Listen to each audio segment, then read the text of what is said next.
Hello, little goblin people, and welcome back to Your Take is Excrement. This is season 3, season P. That's Yeah. right. Okay, I think Eric Andre made that joke, so I can't make did that he? joke. Yeah. There can only Sorry, be Eric. one. I We're gonna stole have that to- joke from We're you. gonna have to go kill Eric. We're gonna have to kill Eric. Well, we gotta come up with a different theme.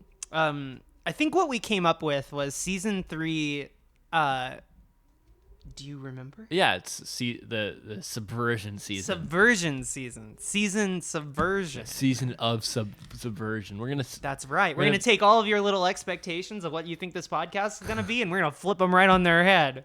Yeah. And we're going to think we're really clever for doing that. Yeah. Well, no. So we're just gonna be covering movies that are subversive. Because like season 1 was kind of like the good shit. You know, season 2 is the bad shit. So now we're gonna be focusing on movies that are counter to Narratives. They're They're counter narrative. So, like, let me put it like this. The movie we're discussing today is Wet Hot American Summer, which is really funny because it's not a horror movie and it's not that edgy or subversive, but I think it's pretty edgy. It super is. Yeah, that's the movie we're covering today, But it is just cult enough to be covered. It is. So the reason we're covering that is just sort of like, I think we talked about this somewhat on the last episode with Kevin Smith, where it's like, there are people that, whether you like it or not, are influencing culture. Mm-hmm. So you can say, I don't like Kevin Smith's movies, but Kevin Smith is comedy movies to a large extent. Yeah. Like, his behavior has become ingrained in it.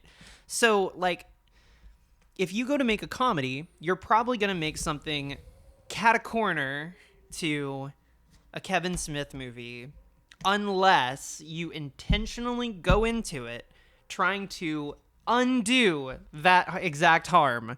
Yeah. So the reason Wet Hot American Summer is amazing and great is because it is a comedy movie that reinvents comedy for you and makes it better. Right. Well, and it's just a good movie. Like, right. It's actually funny and not just like supposed to be funny. Yeah. Well, so with that, let's hit him with the ads. Oh, yes. We'd like to thank our sponsors, Machine Age Productions and the RPG hashtag iHunt, Hey, the y'all. YouTube show Blood Thing, Hey. and the Etsy store Ambient Gym Studio. That's We're gonna- right. We're gonna do a longer ad break in the middle of the show, but go on and check them out. We'd also like to point you to our Patreon, patreon.com/excrement. Yes.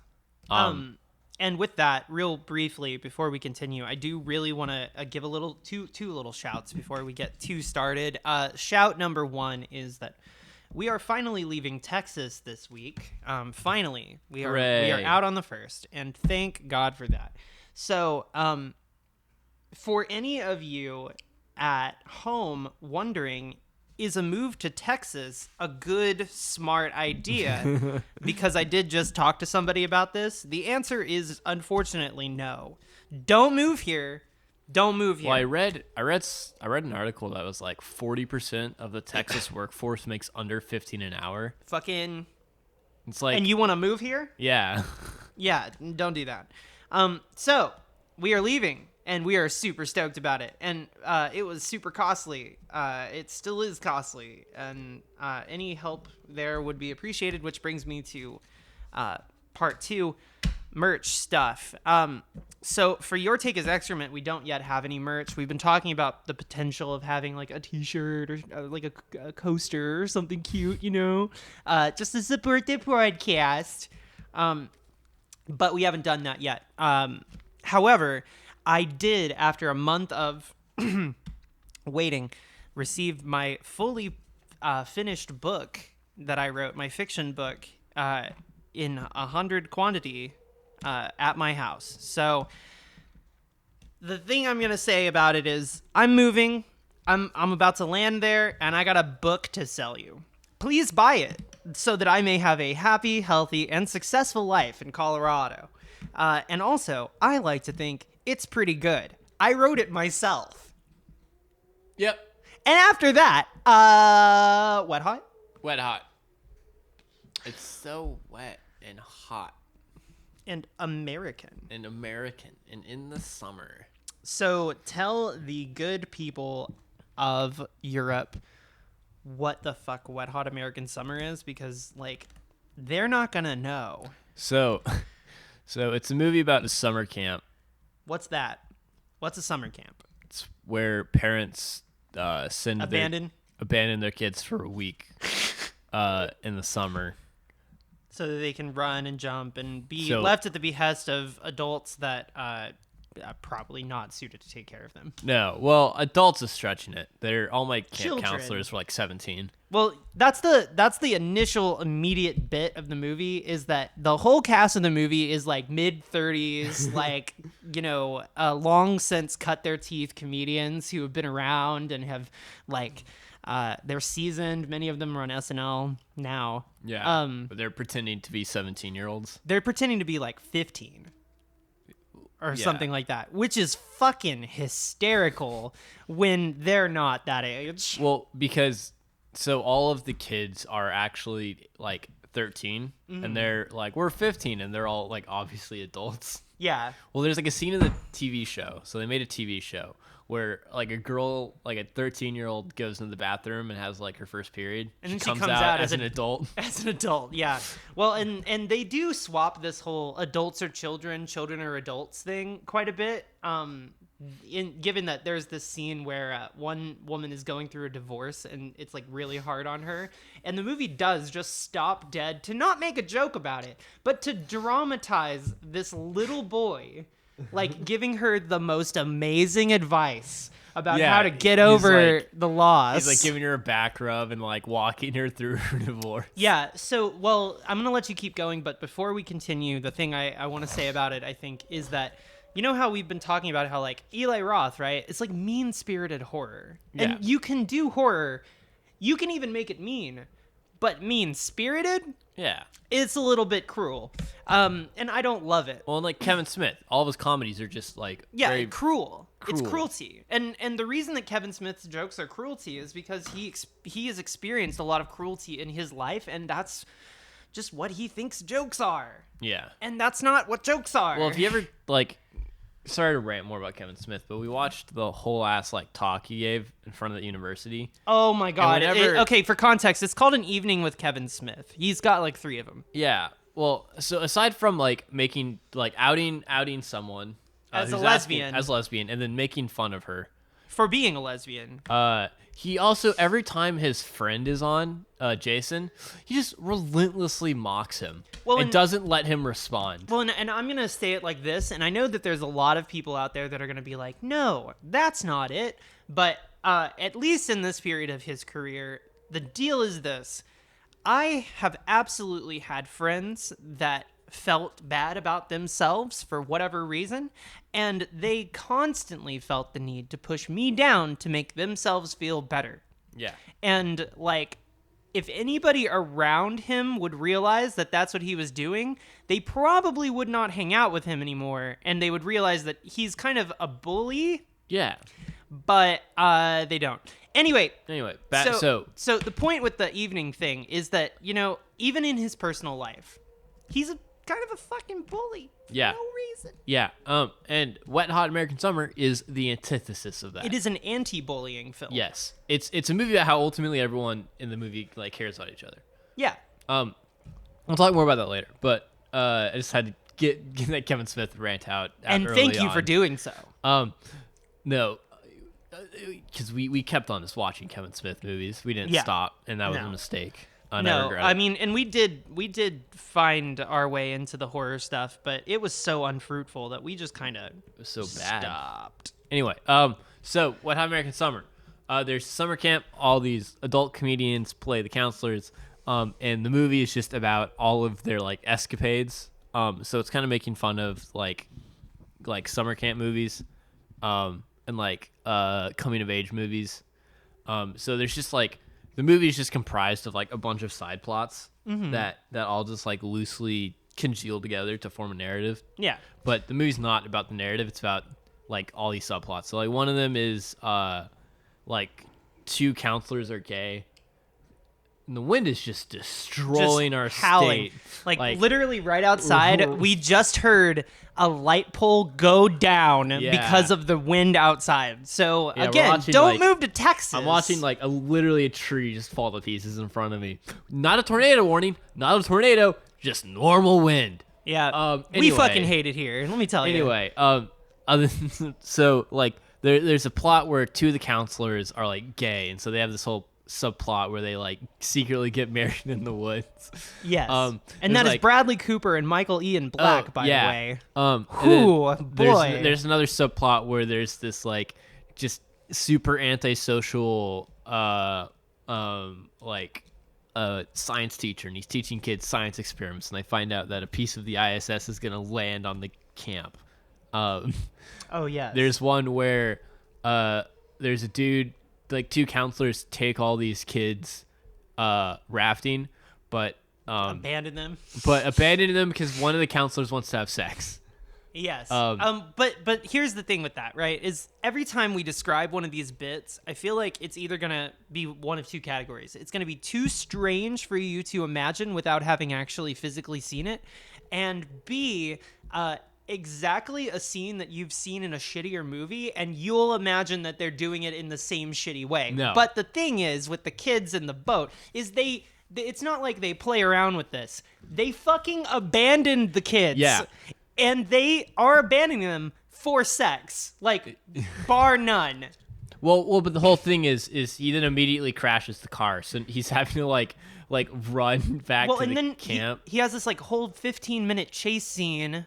Yeah. Which is one of the moments where I can't describe it to you. You'd have to see it, because there is a moment where they're running down this very, very, very big, wide street. Like 2-lane street. And there's a hay bale. They cannot figure out what the fuck to do about that. A hay bale, like when I say hay bale, I bet you're envisioning the big round ones. It's one of those like small that you sit on. Yeah, like cubes. It's like it's like 4 foot by 2 foot, by like 4 foot. It's and so the guy who's got to have sex is like, dang, I gotta have sex. I gotta jump over this, and he jumps over it. But then the guy with the motorcycle that's chasing him is like, damn it. So it's I can't get him because there's a hay bale. It's not even taking up half the road. No, he could easily get in there and do it.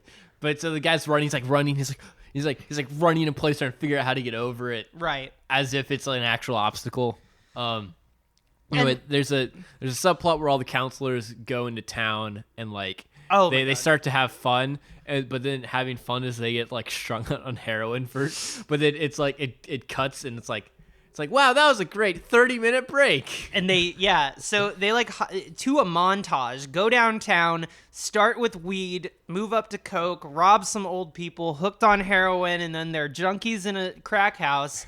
And then they're back to camp, and they're like, we had the best time in town. We had the best 30 minutes. And look, explaining a joke is not funny. You're right. If you're staying at home, I'm not laughing at this because this is a comedy film, and you're just telling me what happens in it. Yes, but it is a good comedy film. Yeah.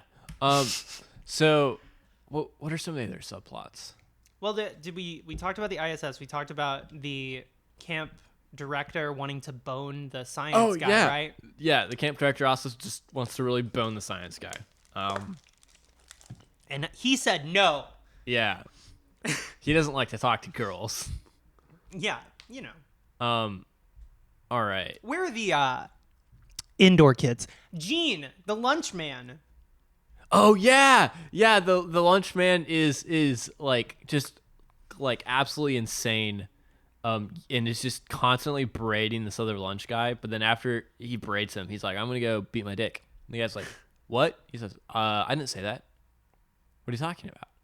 And then you find out that he's been guided by a can of beans who's sucking John its own dick. Yeah, who's John H. Benjamin.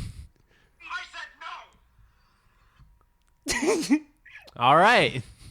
I've had that bullet in the chamber for like the last 5 minutes of the podcast for sure.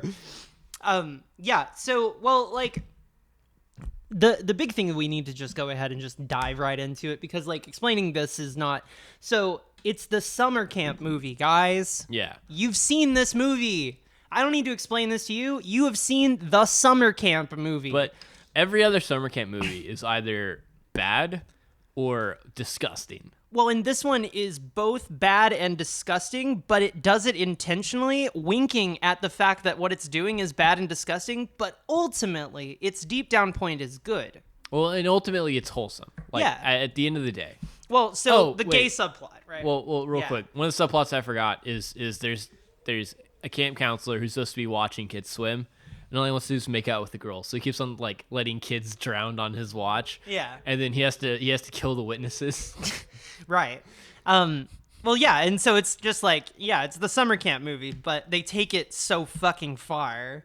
Like, they take every single Kevin Smith-esque joke so fucking far. Like, my favorite bit in reference to that is, like, the opening scene of Wet Hot, the show on Netflix, has one of the actors, like, He starts off jokingly humping this guy's ear, and then by the end of the scene, it's been like 2 minutes. He will not stop. Yeah. And it's aggressive. And so it's like, you know, everybody's seen a comedy movie where some guy's like, my dick, and he like gets it up in somebody's face, and they're like, ew, get your dick away from me. I'm not gay. It's that, only they push it so fucking far that it's literally like torture, like sexual assault, and you're like, this is wrong, and it's hilarious. Well, because finally, right, somebody's just openly willing to admit that the joke they keep telling me is actually really fucked up. Yeah. Like, it's finally the truth. Yeah. That's basically Wet Hot in my mind. It's a comedy film that's finally telling me the truth. Well, it's making fun of the tropes by being in that trope and helping you realize how like how exactly the tropes are fucked up. Right. And dumb. Well, and the things it chooses to make jokes about are very, like, normal life things. Like, you know, kids feeling displaced and, like, romance being awkward at a certain period of your time of your life. And sex being a priority, even though it doesn't need to be. The last subplot I think that we've forgotten is there's a kid who's who's like narrating the entire movie. Yes. Well, he's narrating the like, it was in the summer, it was the last week, you know like everyone, he's the radio camp guy. but then so he spends like the entire show in the radio room, like, and he like has never taken a shower for like for the entire like 6 weeks. Right. And then like and also all of his equipment is unplugged. Yeah, you see there's like a shot like near the end where you see like the camera pans down and you see there's just all the wires just hanging loose behind the equipment. Yeah. Well, and so then you got to ask yourself the question, well, if this isn't for the campers, then who's it for? And you go, oh, it's for me. It's kind of like how voiceover in movies is for me, to explain to me what the movie's trying to say. Right. You know what I mean? So it's literally just like, what if we put the voice of the narrator into the body of an unshowered, crazy child who doesn't understand that this is not broadcasting. Well, there's all these scenes where this counselor's like, "Hey, bud, you really gotta get up there. You gotta take a shower. Your parents are coming in a couple days. You know, you're gonna have a big problem with that. You have dirt everywhere. You just gotta just take a shower, right, bud?" He's like, "All right, I will." And then it's like 20 minutes later, he's like, "Hey, bud, take a shower?" "Yeah." "No, you didn't. You're still covered in dirt, dude. Like, you gotta go take a shower." Yeah. Well, and so, like, the way that I described this movie to Neo was I was like, okay, this movie is, like, not normal. No. Like, it's not normal. It's kind of like if you've ever seen Young Frankenstein, there's this moment in Young Frankenstein where he's grabbing, there's a row of brains, and he could grab any of the brains to put in the Frankenstein body, but he accidentally fucks up the smart brain and grabs the abnormal brain. Mm-hmm. That's Wet Hot American Summer. Wet Hot American Summer is a summer camp movie with an abnormal brain. Well, it starts off normal, and then every 10 minutes, they just turn the, like, eldritch absurdity knob up one. Yeah, every fucking second. By the end of the movie, it's just like the movie is like a broken video game where it's like like people are like, we'll be like, come on, let's go, and they'll run, and they'll just like run into a wall, and then they'll stand there against the wall, and then everyone will just like run, and then it'll like, just cut to a different subplot. Yeah, so pile up basically, against this wall. well, yeah. So like the first half of the movie, it does all the setup like it's a normal movie, and then it starts running the jokes into the ground like intentionally, so heavily that it becomes like a completely different absurd animal. And like the way I think about this is there's the juxtaposed dual situation where the main character played by Paul Rudd. No. Paul Rudd is in the movie, No? sure. Huh. Why can't I remember his name right now? I love him. Maybe. I don't know. Maybe he's a bastard. I don't know. What is his fucking Michael Showalter, yeah. So, Michael Showalter is simultaneously on stage as an old guy who's like, back when I went to summer camps, we used to ride on dinosaurs. And he tells that same joke like 100 times. And meanwhile, and also always gets a laugh. Always gets a laugh. He's also in the audience. Right. Well, and so they can control sort of what they want to do with the audience. So they can show you like this amazing performance and then have everybody boo and then cut to a new scene. And you have to figure out why that happened or what's even happening. It's just like the jokes at some point become the unpredictableness of the movie itself. It's almost like you're standing in front of a shotgun and you don't know if the buckshot is going to destroy you or not. Yeah. And every scene it's like, huh. So I'm staring down the barrel. Yeah, and of course, I think we mentioned prior that everybody is in this. So you mentioned Paul Rudd. I said Michael Showalter. This is a David Wayne film. He's directed not a lot. David Wayne. Although, I think it's odd, perhaps, that David Wayne seems to have a very developed, like immediately developed sense for what he wants in his comedy. Mm-hmm. And like it comes across as comedy auteurism in the same way that like someone would throw, comedy auteurism at like Kevin Smith, right? But David Wayne is like super kind of humble about it and he isn't in the movie. He isn't making a big deal about it. He didn't make himself the moral center. He didn't give himself the big main line or anything like that. He's just there. And they just make it funny. He is in the show, and he plays this like pretentious douchebag, and it's really funny. But it's just this thing where it starts off with this crazy nugget of let's do a summer camp movie, but everything is fucking insane. Yeah. And if it's not insane, then it's just directed. Like there's the part where they're fucking gonna play baseball with the competing team, and Michael Showalter's like, okay, we've been training all season for this. They're going to come in here, they're going to be tougher and we're going to lose, but we're still going to maintain our spirits. And this is going to be a big team building exercise for us to really grow as a people. Uh-huh. And the kids are like, yeah, that sounds trite. I've seen that in a movie before. And Michael Showalter's like, you have? Mm-hmm. And he's like, yeah, we should not do that in this movie. Like literally this is dialogue. And he's like, we should not do that in this movie. And then Michael Showalter is talking to a child and is like, yes, correct. And then the school bus shows up with the competing kids. He walks over and is like, hello, you can just leave. And then you just get back and drive off. Yeah. Okay. Like the movie knows what you have seen before. Yeah.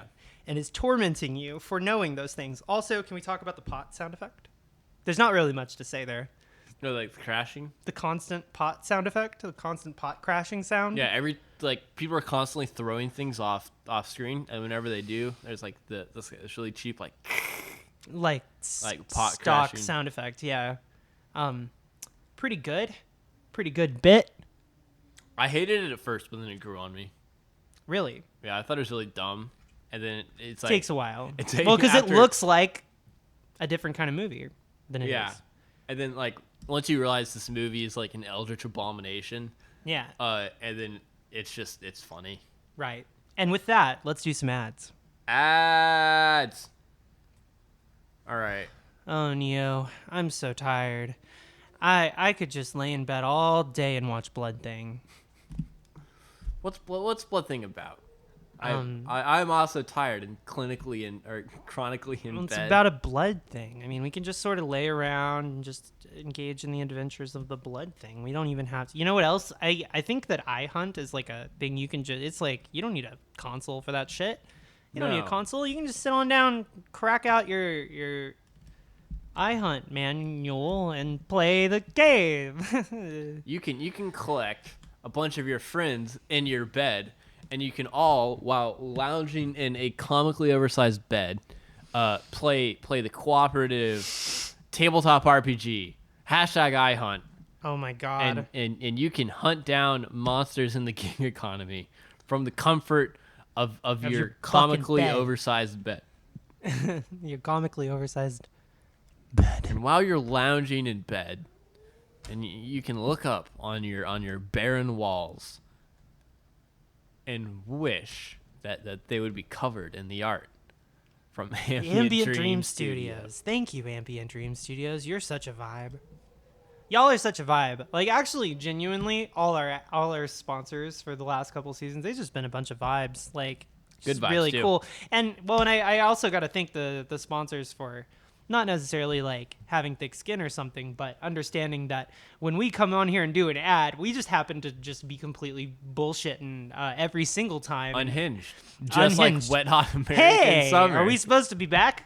Oh, all right. Patreon.com/excrement. I think we're wanted back in the office. I got to get Yeah. out of bed. So later. Yeah. Oh. That was me And we're closing back. the door. And that was you dropping your Gatorade. Huh.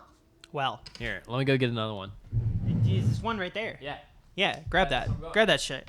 Grab that shit. I'm gonna drink that shit. there you go. Thank you. So we just watched Superbad. Half of it. This is important to note that we just watched Superbad. Okay, so the deal is we've been packing our apartment, which is not easy. In no time at all, not easy. And in order to do that, we've had to maintain our sanity. And in order to maintain our sanity, we've been watching nostalgic comedies, and that's sort of where this all started. So today we watched Superbad. Yesterday we watched Dewey Cox, Walk Hard. Dewey Cox. Is it just Walk Hard? Walk Hard, the Dewey Cox story. And we watched Waiting, the Yeah. Ryan Reynolds comedy vehicle. And having seen all three of those films, what do you have to say about American comedy? Well, I think that the problem with American comedy is it's just cruel. Yeah. That's a really good way of putting it. Like, I liked Waiting the best. Even though that's like the It's really fucked most up. cruel one? Yeah. Yeah. Well, Maybe. but it's just like, and that's, and that's why Wet Hot American Summer fits the subversion bill, because it's like, It's subverting the norm. And It's- if Waiting is a good version of the norm, yeah. Yeah. Well, so kind of the pinnacle scene, like the best example of this scene is there's a scene where the two like Jay and Silent Bob analogs, like the two asshole stoners, like see people sneaking off into the woods, and so they follow them through the woods, and then they stumble upon the secret gay wedding between Brad Pitt and you mean Bradley Cooper? Bradley Cooper, That not would Brad have been Pitt. fucking legendary. Bradley Cooper and I can't Michael Ian Black. yeah. And they look at each other and they're like, "What? They're fags? What do we do? Oh, it's like, what do we do? Oh, bro, I know what we gotta do." And then like later, like in later, Like 20 scene, minutes later. they're everyone's like having the camp dinner together, and the two stoner dudes are like, "Hey, I heard you two got married. We brought you furniture," and they like bring them in a couch. It's like here's Oh, your thank wedding you. We present, hadn't had that guys." yet. Oh my god, this is beautiful. Like, yeah, and so they play it up like that, and you're like, huh? Huh? Interesting. Yeah, where it's like the expectation is, oh, they're gonna go like relentlessly bully these two dudes. Well, yeah. And then they're like, no, we bought you a couch. Well, and I guess the question becomes in my brain is like, am I so conditioned for things to go wrong that whenever something goes kind of okay in a comedy movie, I'm like, hey. Yeah. Right. Well, it's like, you don't, and I hate that I sound like my parents here, but you don't need to like constantly put people down to be funny. Well, and like I like blue humor. I like dark humor and sexual humor and stuff like that. I do too. But like there's a difference between that and like literally just like hate mongering. Yeah. And so it's like, and calling it jokes. Yeah. We've all seen Adam Sandler, but why do we pretend that like these other comedy auteur guys are like any better? It's just less money? Is it less money? I guess we don't care what happens when it's less money. We don't care what they say as long as it was cheap. I hate that. Yeah. This one's depressing. I thought it wasn't going to be because Wet Hot American Summer isn't. Well, no, that's the lesson you learn is that whenever you talk about a comedy, not funny. Whenever you talk about a horror movie, hilarious. Yeah. Well, in like bad comedy, it's painful to watch somebody else not engage with bad comedy. Like it's kind of funny to watch somebody fail to enjoy a bad comedy. But it's not super funny to just be like, I love this movie. Here's the jokes. Yeah, and that's I don't know. I guess and part of wanting to do this movie was at least I was wanting to do a movie where it was like a comedy movie that wasn't like this like hyper intellectual, like artsy movie that we could just talk about. It'd be an easy one. Yeah, well, I mean, not even an easy one, but just one that we could like. That wasn't, that wasn't. We didn't have to engage with our rant. Yeah. And it's like, damn, it's kind of easier when the when the movie sucks. That's the thing they don't tell you, but it is objectively true that if you want to stop hating things, capitalism is not a great place to do that. It has a tendency, I think, to whenever you're like, hello, I saw a thing and it upset me. People are almost always like, oh shit. But so for the same token, right, we got a fuckload of attention on the Kevin Smith video. Which, by the way, thanks. We also got our first like unhinged rant, so thanks, bud. Yeah, it's okay. We're all sensitive. But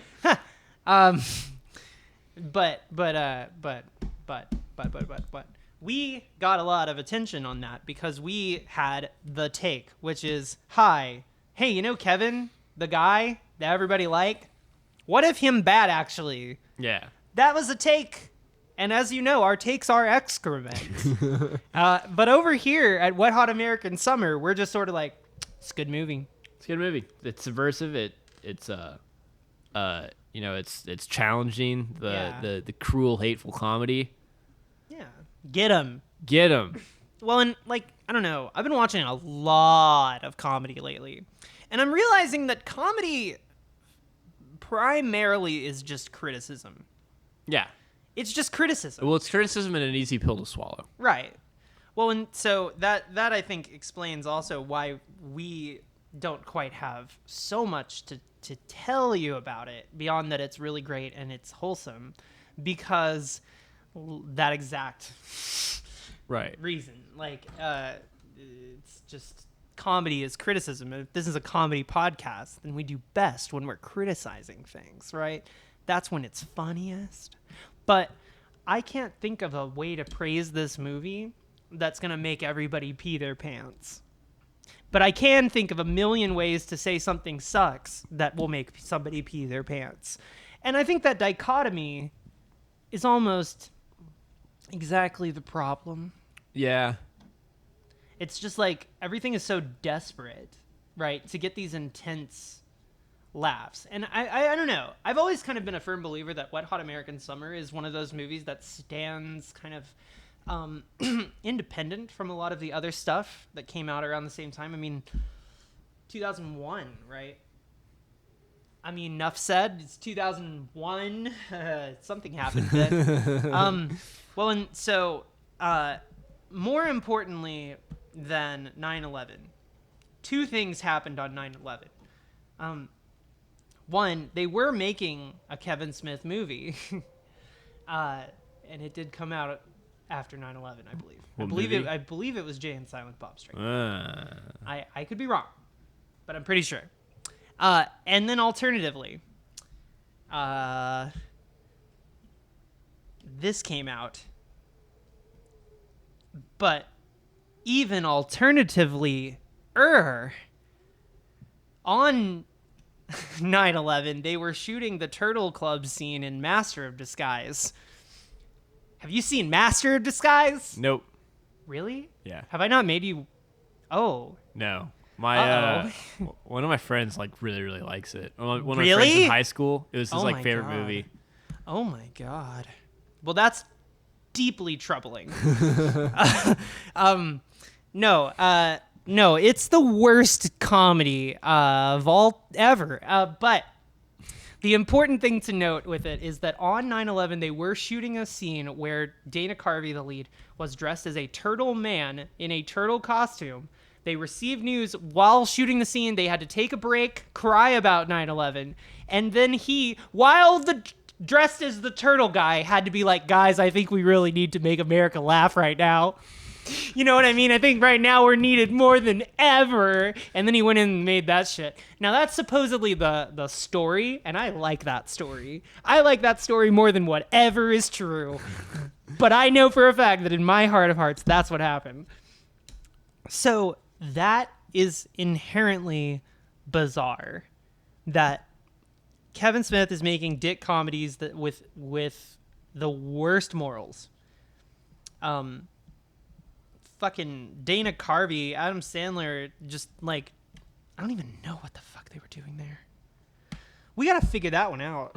I feel like that one might be a, hey, Perhaps. why don't you crack this one open? Yeah. Well, like, I think that's also something like, you know, the morality of what like dick comedies encourages is also, you know, something that It's not super great. It's not great. Well, it's something that Wet Hot American Summer like comments on, where I think it's deeply unhealthy that all of these, you know, 20 to 30-year-old comedians are writing movies about how teenagers should behave and encouraging this like just absolutely kind of like Right. Well, unhealthy and inappropriate behavior. We're watching like super bad, right? And it's like exactly that, where they're like, dude, she's drunk, you can go fuck her.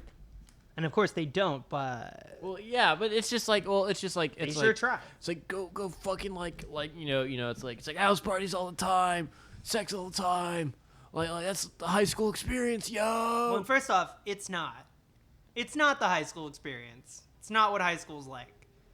No, it's especially American high school. It's no house parties. Yeah, you know, and so it's like, you know, I don't have the best frame of reference on how American high school works, but also it's like, you know, it's like me and all my friends, even the ones that were like dating people and stuff, we're all so just fucking gangly and awkward, like all of high school. Yeah. And it's like, you know, in this expectation where you're making movies for like loner stoner dudes, like, you know, like all of Kevin Smith's movies and all like the Superbad and stuff, where it's like ultimately when you boil it down, they're all really incel-y. Yeah. And well, so they're all like about how girl doesn't want to have sex with me, but what if I trick her? What if I get her drunk? What if I do this? What if I do that? What if I like... Girl would never sleep with me under normal circumstances, but what if I tricked her? Right. And so it's like I don't know, maybe like let kids explore their own like sexuality and coming of age without you trying to convince them to be fucking incels. There's this moment in the Richard Linklater masterpiece. I don't like that word. And I also don't know if I like the movie. But the movie's called Boyhood. And so the bit with Boyhood is that it takes place as a boy grows up in Texas over the course of like the whole movie. in real time. Like the actual actor grows up on screen Huh. For like something like 16 years.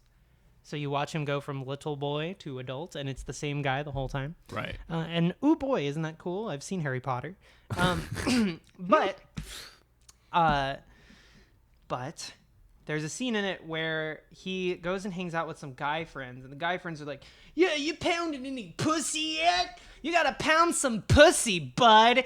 And he's just like, "I don't know if pounding pussy's really for me, guys."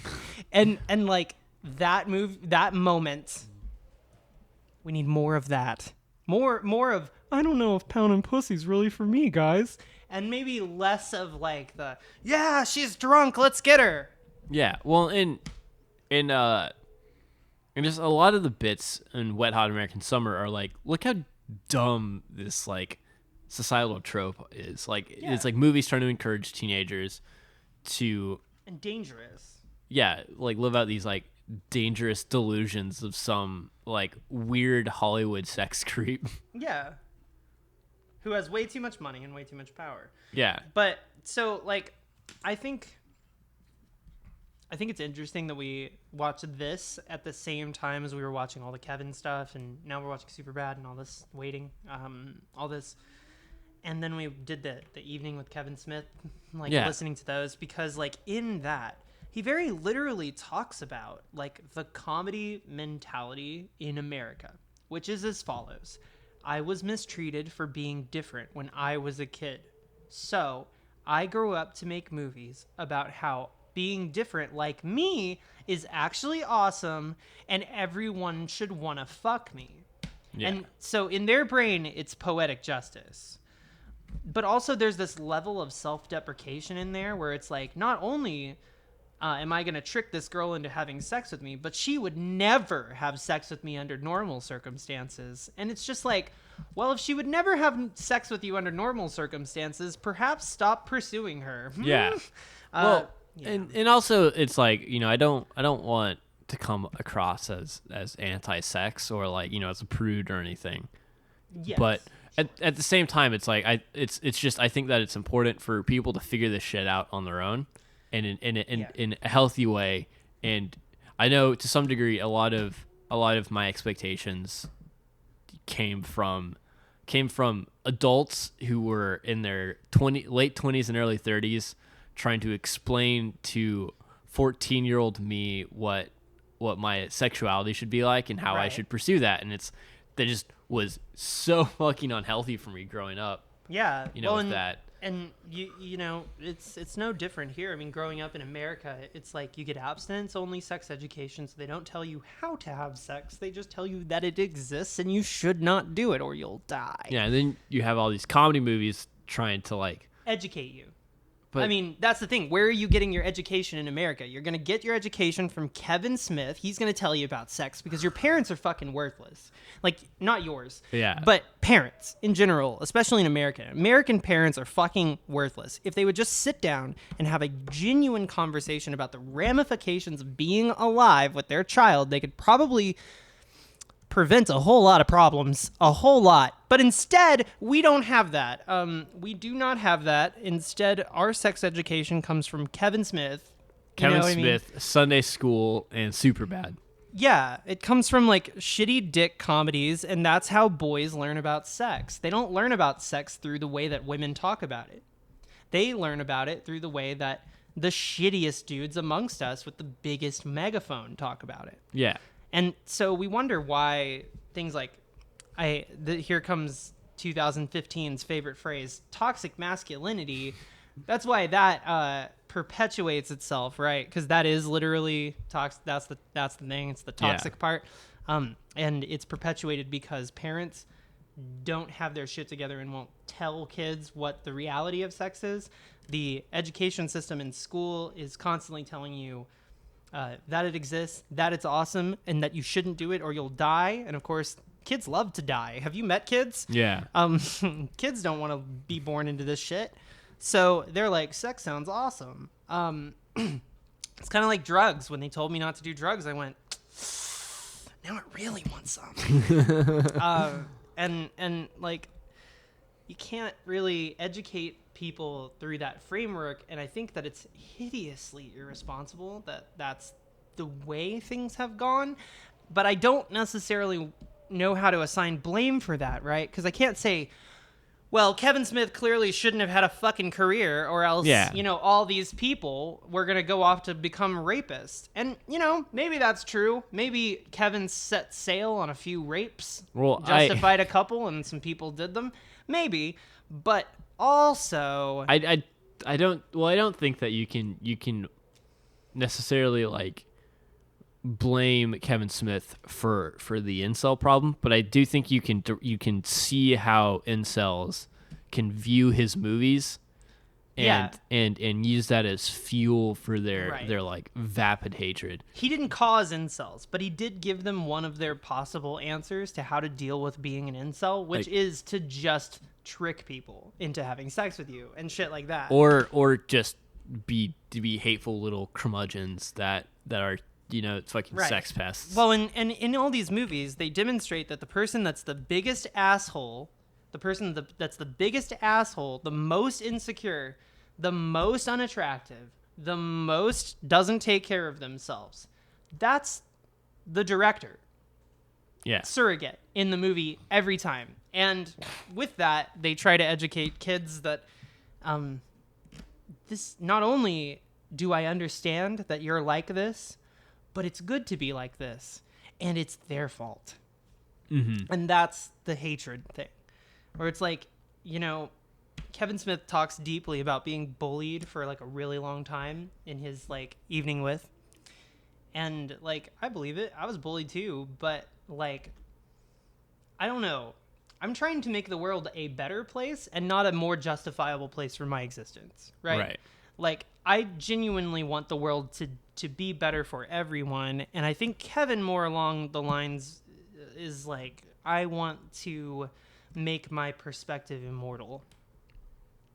Well, and he also wants to, like, justify his perspective. Yeah. Too. Justify his perspective and immortalize it. Right. Well, and it's like... I wrote a book. I know all about immortalizing pain. It's like in Waiting, the whole bit of like Ryan Reynolds' character being a fucking pedophile. Yeah. Where it's like, the movie never really, like, at the end of the movie he ends up not having sex with a child, but that's like, it's like, that's not a good thing. That's like the bare fucking minimum, you know. But it never once is like, hey, like, don't do this. This is like really fucked up. Where it has one scene where he's like, maybe we should, maybe let's wait till you're 18. Which that in and of itself is like kind of, just fucky-wucky because he's grooming her to have sex. But right. But like, he's still taking away her like ability to control the situation. Yeah, but it's like, it's just there's, I had to go use the point and I lost it. But no, I mean, I love that they wrote the scene so that the girl was the one who wanted to have sex real damn bad, and she was 17, and it wasn't Ryan Reynolds wanted to have sex real damn she just bad. wanted to have sex so bad. I couldn't, like, what am I going to do, say no? Well, yeah, and I mean, the shitty thing is, even when Hollywood is trying to make a good take with a comedy, just about every time they do the good one, and then 5 bad ones come out too. Well, but in that case, it's they have the one good take, but they spent the entire movie having like the most charismatic actor in the movie defending and arguing and just being like a shitheel libertarian and like being like, well, actually, it's me having sex with a child makes me morally superior to people who follow the law. Yeah, and it's like, why you gonna do that, y'all? Why are you gonna put that in a movie? Like, you can have his character be a sex pest without like even going to getting to his ideology, to the pedophile. I mean, I like and admire a movie that's willing to be like, what is your ideology? Let's face your ideology directly. I like that. But I don't like it when the situation that's dramatized is one where we're not actually analyzing the reality of the situation. We've painted a really nice scenario so that we can talk about this in a way where no one gets hurt. Yeah. And it's like, I think people are still getting hurt. I mean, I don't think we can say, well, and it's just like, everybody's always got the things where they're like, oh, jokes they don't mean that much. It's not that important. But the same people who are frequently bullied by jokes, why are they not the people that are like, hey, jokes are cruel sometimes. We should tell non-cruel jokes. Well, and it's also like jokes is like when joking about something becomes just like acceptable, it puts that on the path of just being societally acceptable, right? Right. There's some things you can't joke about, and it's because trans people existing and being happy. Right. Well, and it's like, but once you start joking about these things, these like really fucked up things, then you're opening up the door to now the unacceptable thing is like the thing past the joke.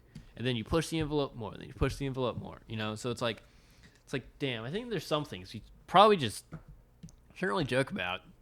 I'm not trying to like cancel anyone. I'm not like going after anyone. It's just, I think it's like irresponsible to joke about certain things. Well, and I want to end off on this because I think this is the best take about cancel culture or whatever you can have. It's not about the people. It's about the attitudes. Yeah. And so Andrew Dice Clay. Do you know who Andrew Dice Clay is, Neo? Nope. So Andrew Dice Clay was a stand-up comedian in the 90s. He's still with us, but I don't know why I'm talking about him like he's dead. He should be.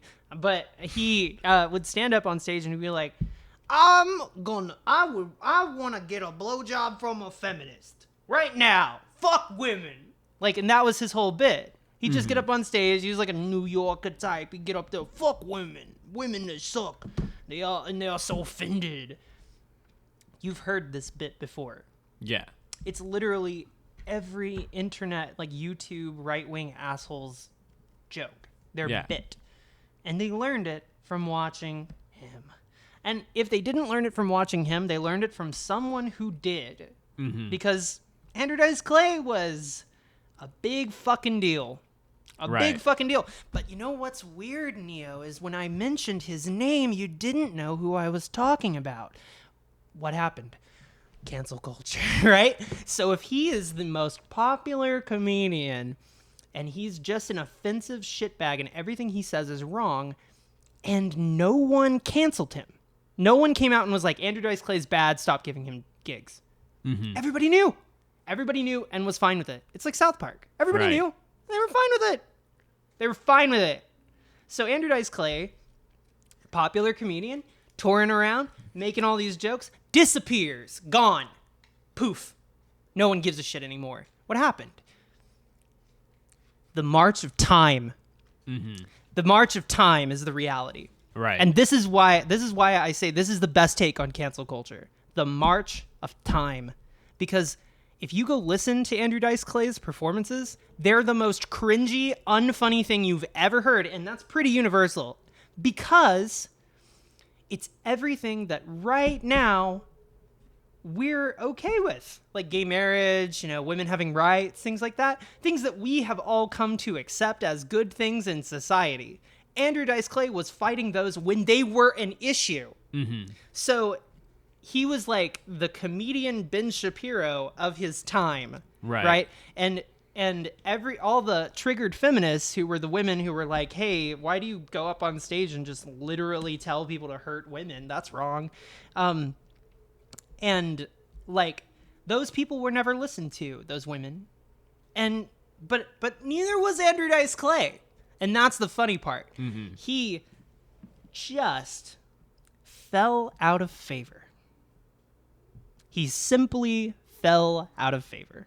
He was no longer funny. And so my main point here, to bring it all back around, the things that are universally funny are not the things that are topically mean and aggressive. The things that are funny are things that are universal to the human experience. And if you're really engaging with the universality of the human experience, your shit's going to be around. Like, people are going to want to engage with it. Right. But if you're Andrew Dice Clay, you come out, say a bunch of offensive stuff, and then you intentionally disappear to get away from the consequences. That's what happened, right? He intentionally stopped to to protect the money he'd made off of everyone. Right.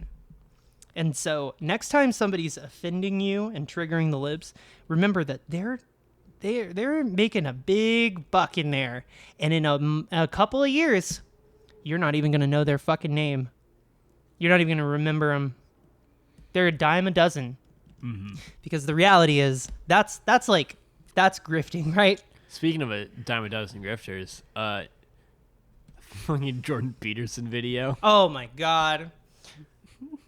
It's like a dead man walking. Good God. Yes, Lord. But like, yeah, I mean, the same thing, though. I mean, look at Jordan Peterson. He fucking fell apart. He didn't want to lead these chuds.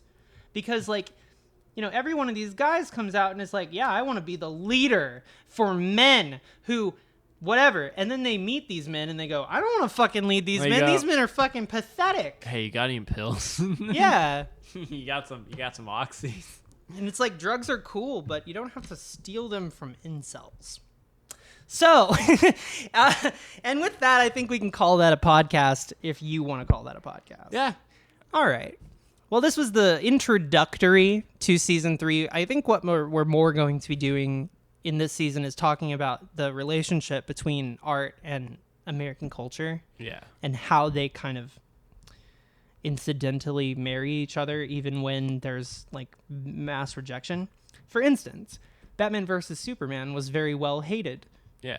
But it's still kind of in the cosmos there. It's still in there. Martha. For some people. Some Martha. people really, yeah. And, you know, but one day maybe not. But but like some things just get subsumed into American culture whether you like it or not. Yeah. And I think our job this season is to analyze all the ways that American culture has absorbed shit that we do or do not want. Yeah. It's going to be fun. Yeah. We're going to work on picking movies that we can that have can really more come at. that have more meat to rip off the bone. Mm-hmm. For sure. But Master of Disguise, obviously. that's been this episode. We'll see y'all next week. Your spank is excrement. I don't like that. You don't like your spank is excrement? Why not? I don't know that. Don't spank it. I don't know where to go from this. I don't either. Me neither. That was me nuclear bombing the podcast. Yeah, well, I won. Yeah, I'm like, what's that Russian? Putin. Oh, I'm just playing. Hey, we're moving now, so Yeah, we're we gonna are. go, and it might be a little while, but hopefully soon. Hopefully not. Next Wednesday you'll have a podcast, but we'll see. I'm pretty sure. We're gonna try our damnedest.